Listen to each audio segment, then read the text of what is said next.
Assalamualaikum warahmatullahi wabarakatuh. Selamat pagi anak-anak. Alhamdulillah kita bisa berjumpa lagi dalam pembelajaran daring Taruna Sinau.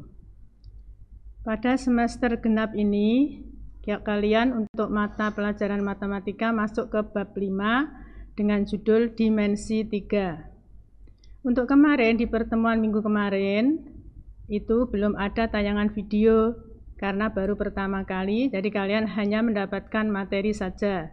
Dan kemarin saya beri materi untuk pengantar, yaitu mengulang tentang bangun ruang. Di dimensi 3 itu adalah bangun ruang.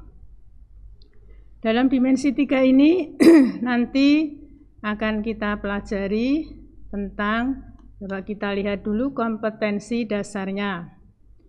3.23 yaitu menganalisis titik, garis, dan bidang pada geometri dimensi 3.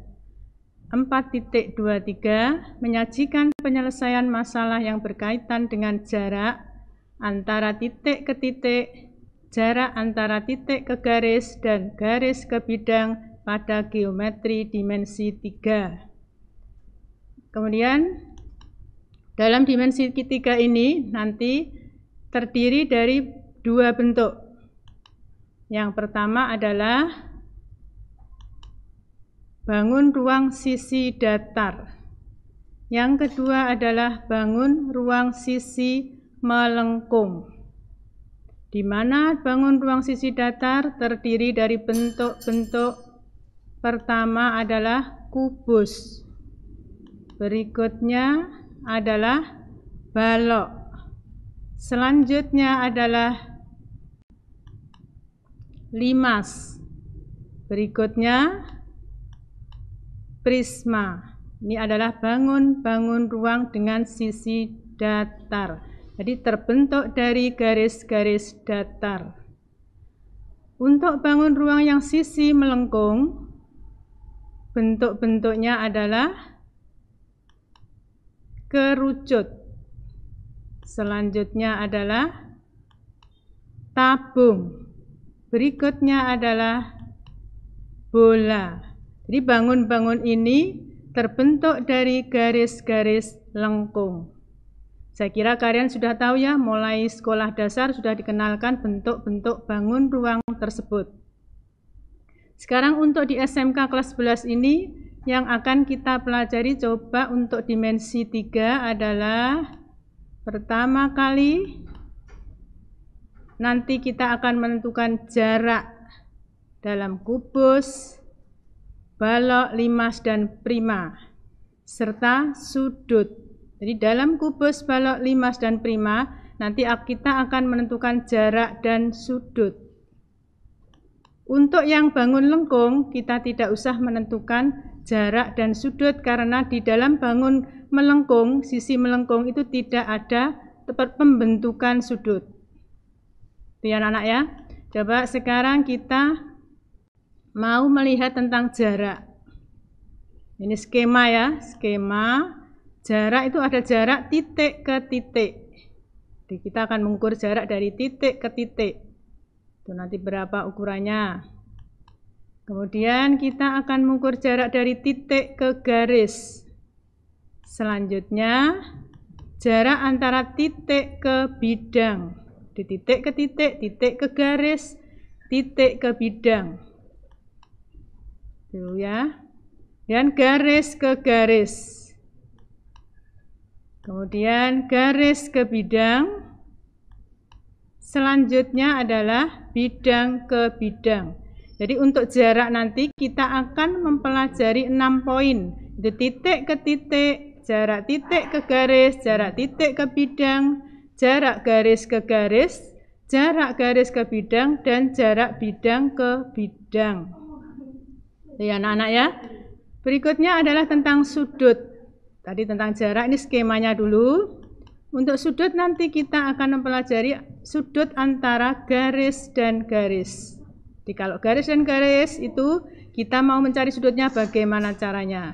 Nanti kita akan mempelajarinya. Selanjutnya adalah sudut antara garis dan bidang. Berikutnya adalah sudut antara bidang, dan bidang. Itu ya. Nah ini, saya ulang ya, ini skemanya ya. Skema jarak dan skema sudut. Sekarang sebagai pengantar, kita akan mempelajari dulu tempat kedudukan titik dan garis ya. Ini pertama adalah titik terhadap garis. Kedudukan titik terhadap garis. Nih. Jadi ada titik yang terletak pada garis. Dan ada ini ya, ada titik yang terletak pada garis, itu titik itu berada pada garis. Itu namanya titik terletak pada garis. Tuh, ilustrasinya itu ya gambarannya. Berikutnya adalah titik terletak di luar garis. Ini ilustrasinya. Di titik itu tidak berada pada garis, jadi dia di luar garis, entah di kanan, di kiri, ya, di seberang atau di mana, pokoknya tidak pada garis. Itu namanya titik di luar garis. Nah, ini contoh yang pertama. Contoh titik terhadap garis ya, kedudukan titik terhadap garis. Ini kalau di dalam suatu bidang kubus. Ini namanya bidang kubus ya. Di bidang prisma yang sisi-sisinya sama, itu namanya kubus. Jadi kubus itu juga bisa dikatakan dengan prisma, yaitu prisma dengan sisi-sisi yang sama. Tuh, contoh yang pertama, nih titik A. Coba kita lihat titik A. Di mana titik A itu ya? Jadi saya ingatkan kembali kalau menggambar kubus seperti ini ya. Nah, A, B, C, D itu pada bidang bawah. Jadi berjalan dari kiri ke kanan, A, B, C, D, dan yang atas E, F, G, H. Di keurutan dari huruf-huruf ini juga sangat penting sekali, karena nanti akan dilihat dari huruf-hurufnya, dari jarak huruf-hurufnya. Kalau hurufnya berbeda, nanti dalam suatu soal juga akan tidak benar. Ya, nanti diperhatikan urutan dari huruf-hurufnya. Nih, sekarang kita lihat titik A. Titik A terletak, baiklah kita lihat garis AB. Bagaimana posisi titik A dengan garis AB? Dia di dalam garis, yaitu terletak pada garis atau di luar garis AB. Ternyata titik A adalah pada garis AB. Tuh ya. Kemudian sekarang kita lihat titik F. Posisinya bagaimana dengan garis BC? Di mana F? F ternyata di atas, sedangkan garis BC adalah garis yang melintang ke bawah, di bawah ya, di bawah dari F. Bagaimana posisinya? Berarti F tidak pada BC, sehingga F di luar BC. Itu ya. Sekarang kita lihat titik G. Bagaimana titik G dengan BD? Kalian lihat BD di mana? Oh, itu BD. BD adalah diagonal bidang ya, suatu kubus dengan titik G. Ternyata titik G di luar garis BD. Itu maksudnya ya, maksudnya pada dan di luar. Jadi kalian tinggal mengisikan pada dan di luar itu untuk posisi titik terhadap garis. Sekarang kita lihat titik H pada FH. FH. Itu FH adalah diagonal bidang juga, diagonal ya bidang. Coba kita lihat titik H. Oh, ternyata titik H terletak pada garis FH. Tuh. Nah, ini masih kedudukan titik terhadap garis, tapi untuk bidang yang lain. Bidang apa ini anak-anak? Ini adalah bidang limas. Jadi bidang limas itu adalah bidang yang ada puncaknya. Jadi ada dasarnya, dasarnya adalah bangun datar, dan mempunyai suatu puncak di atas, di mana sisi-sisi yang tegak adalah bentuknya sama, itu ya. Itu limas. Nah, sekarang kita lihat untuk jarak-jarak titik terhadap garis nih ya, pada apa di luar ya. Nah, kita lihat titik B. Titik B terhadap garis BT. B dan BT. Berarti B tadi titiknya terletak pada garis BT. Jadi pada. Dan titik D dan garis TC. Titik D di situ, TC ternyata di luarnya, sehingga kita isikan di luar. Dan titik T terhadap garis BD, titik T dan garis BD ternyata juga di luar. Itu ya anak-anak ya. Di kalian biasanya soal-soal seperti ini hanya mengisikan tentang pada dan di luar. Kalian pahami walaupun kelihatannya mudah pada dan di luar saja, tapi kalian juga harus mengerti maksud dari terletak ini ya. Berikutnya kedudukan titik terhadap bidang. Jadi tadi titik terhadap garis, sekarang titik terhadap bidang. Nah ini bagaimana titik terletak pada bidang, bagaimana titik terletak di luar bidang. Coba kita ilustrasikan pada bangun kubus langsung, bidang kubus ya. Nih, titik A dengan posisi bangun ABCD. Berarti A-nya ikut ya, ikut dalam bangun ABCD ya, berarti pada. Tuh. Kemudian titik F pada bangun CDHG. CDHG. Coba kalian perhatikan juga cara menyebutkan huruf-huruf dalam bangun. Bagaimana cara menyebutkannya? Urut ya. Jadi urut kalau berjalan itu nggak boleh mencolot ya, langsung urut aja. Seperti ABCD itu ABCD, nggak boleh ABDC, itu nggak boleh ya. Jadi harus urut.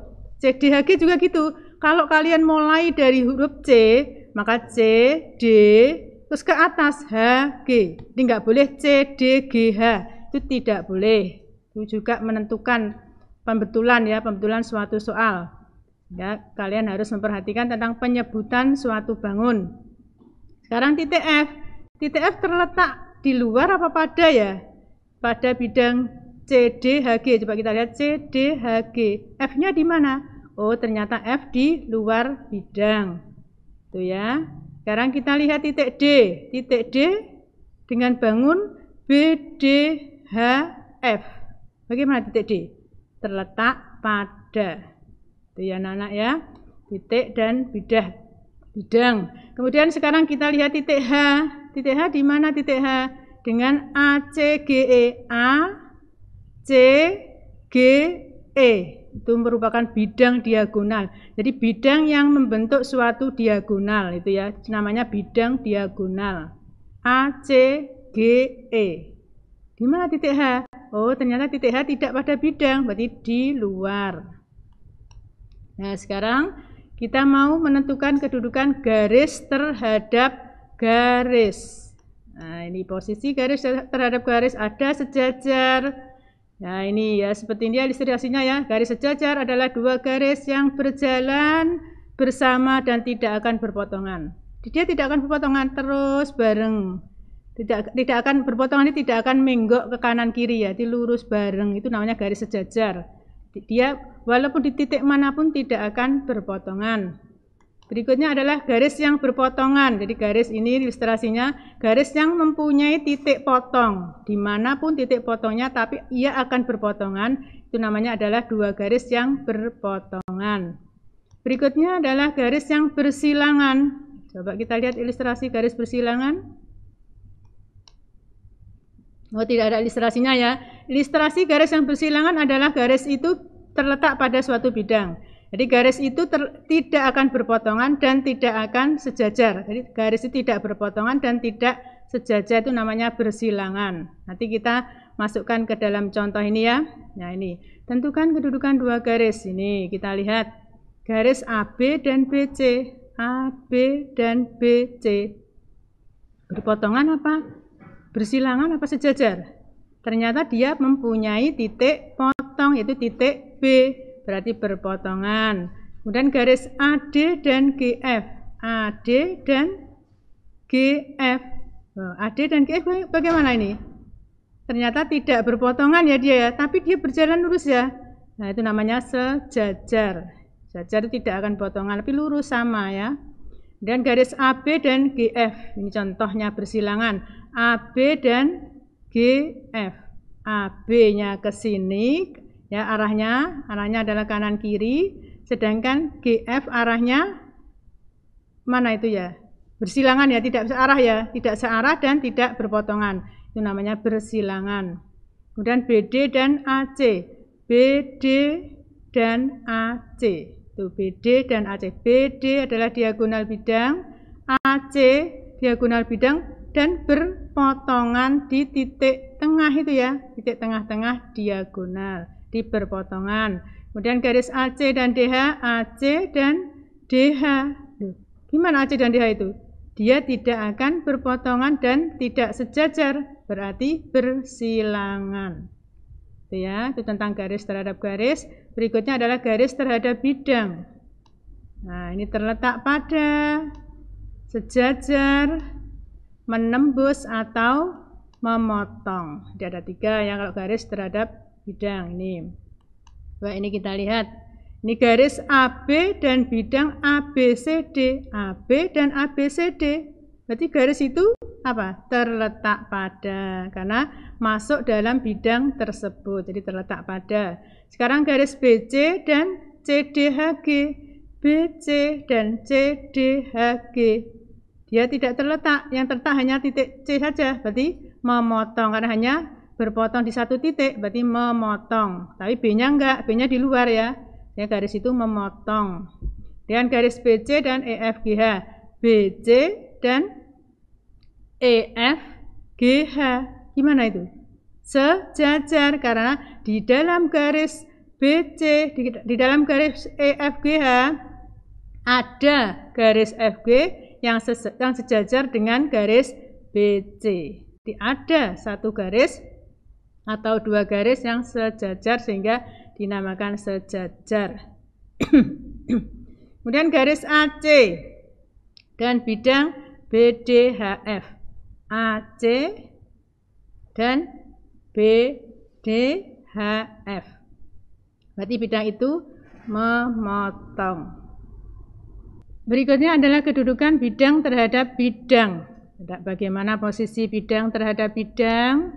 Itu sejajar. Berikutnya berpotongan. Jadi ada 2 ya kalau bidang terhadap bidang, sejajar dan berpotongan. Coba kita lihat bagaimana itu posisi bidang terhadap bidang. Coba contohnya ini ya, bidang ABCD dan bidang ABFE. Nah, itu berpotongan di garis AB, di ABCD dan ABFE. Berpotongan di garis AB. Berikutnya bidang ABCD dan EFGH. Bagaimana bidang itu? Ternyata bidang itu berjalan bersama ya. Namanya apa? Sejajar. Selanjutnya bidang BDG. BDG. Bidang ini adalah bidang segitiga ya. BDG, bidang segitiga, dan bidang ABCD. ABCD. Bagaimana? Memotong itu ya, berpotongan di garis BD. Ya. Itu ya anak-anak ya, di berpotong punya titik potong atau punya garis potong. Itu anak-anak ya. Untuk berikutnya itu kalian sudah menerima materi tentang kedudukan. Pertama titik terhadap garis, kemudian titik terhadap bidang, kemudian garis terhadap garis, kemudian garis terhadap bidang, dan bidang terhadap bidang. Nah, ini untuk lebih kalian memahami, coba nanti kerjakan tugas yang ada pada materi di Taruna Sinau kalian. Itu anak-anak ya. Coba saya cukupkan sekian. Sampai jumpa di pertemuan berikutnya. Assalamualaikum warahmatullahi wabarakatuh.